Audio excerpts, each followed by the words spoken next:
Revision everything में एक बार फिर से आप लोगों का बहुत बहुत स्वागत है। तो कैसे आप लोग, आई होप आप सब बहुत ही अच्छे होंगे।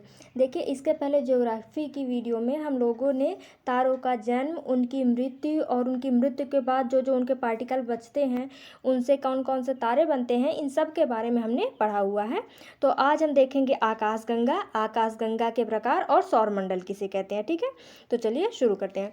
सबसे पहले देखते हैं कि हम आकाशगंगा किसे कहते हैं। देखिए, आकाशगंगा ब्रह्मांड का एक महत्वपूर्ण अंग है।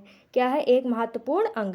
अरबों तारे के समूह को आकाशगंगा कहते हैं। यानी कि आकाशगंगा क्या है? तो अरबों तारे के समूह, यानी कि बहुत सारे तारे मिलके आकाशगंगा का निर्माण करते हैं।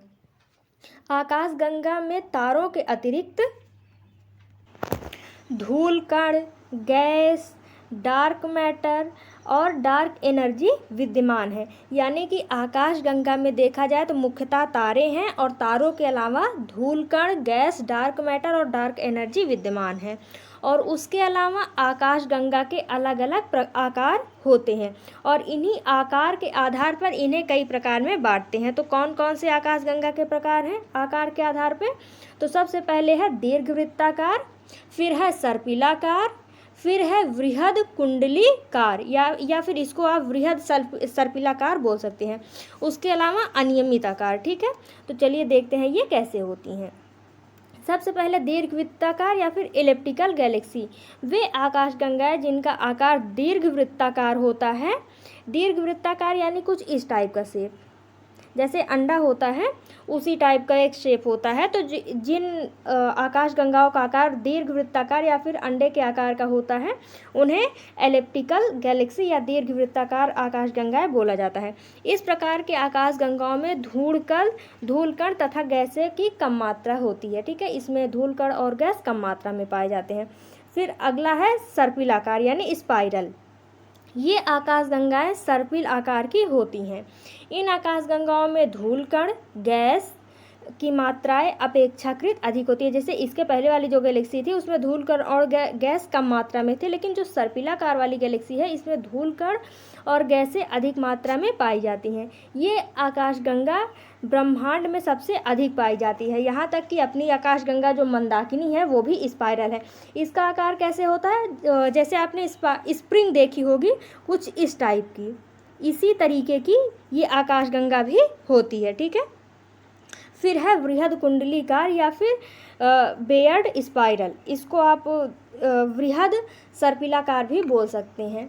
ये आकाशगंगाएं सर्पिलाकार की होती हैं, किंतु इन आकाशगंगाओं का आकार अपेक्षाकृत अधिक बड़ा होता है। ठीक है, या इसीलिए तो इसको वृहद बोला गया है, वृहद माने बड़ा।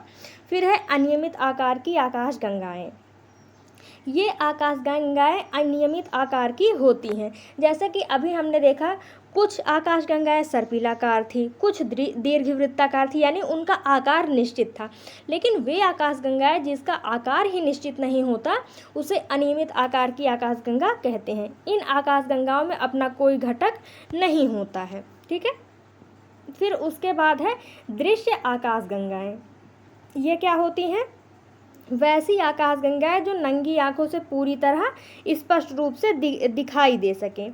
इनको देखने के लिए किसी उपकरण की आवश्यकता नहीं होती है। तो ऐसी आकाशगंगाओं को दृश्य आकाशगंगाएं कहते हैं।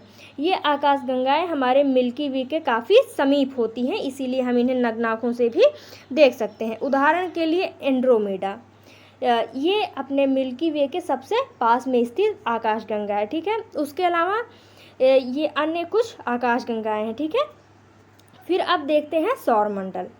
सौरमंडल क्या है? सौरमंडल सूर्य और उसके आसपास चक्कर लगाने वाले ग्रहों का समूह है जिसका मुखिया सूर्य है।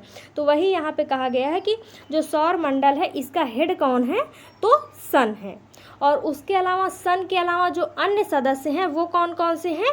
ग्रह, उपग्रह, पुच्छल तारे और क्षुद्र ग्रह। ठीक है, और इन सभी की ऊर्जा का जो प्रमुख स्रोत है वो कौन है? तो सन है। ठीक है, फिर आगे है कि और सन का जो ऊर्जा का स्रोत है वो क्या है, देखिए ग्रह उपग्रह के तो ऊर्जा का स्रोत सन हो गए यानी सूर्य हो गया, लेकिन सूर्य के ऊर्जा का स्रोत क्या है, तो नाभिकीय संलयन, यानी सूर्य के नाभिक में उपस्थित जो हाइड्रोजन है उसका हीलियम में संलयन ही सूर्य की ऊर्जा का मुख्य कारण है। ठीक है, सौर मंडल सूर्य का अपना परिवार है जिसमें ग्रह, उपग्रह, पुच्छल तारे, क्षुद्र ग्रह इत्यादि इसके प्रमुख सदस्य हैं तथा सूर्य इस परिवार का मुखिया है। सौरमंडल के सदस्यों को ऊर्जा का प्रमुख स्रोत सूर्य है। चूंकि सूर्य एक तारा है अतः सूर्य की ऊर्जा का जो प्रमुख स्रोत है वो नाभिकीय संलयन प्रक्रिया है, क्योंकि इसके पहले जब हम तारों के बारे में पढ़ रहे थे तो वहाँ पे हमने देखा था कि तारों के ऊर्जा का मुख्य स्रोत नाभिकीय संलयन था। ठीक है, नाभिकीय संलयन में हाइड्रोजन हीलियम में परिवर्तित होता है और विशाल ऊर्जा उत्पन्न होती है। तो ये था आकाशगंगा और सौर मंडल। तो अब अगले वीडियो में हम सौर मंडल की उत्पत्ति से संबंधित जो भी सिद्धांत है, चाहे वो बाइनरी स्टार थ्योरी हो, डबल स्टार थ्योरी हो, इन सभी के बारे में हम अगले वीडियो में चर्चा करेंगे। तो मिलते हैं नेक्स्ट वीडियो में। Thank you.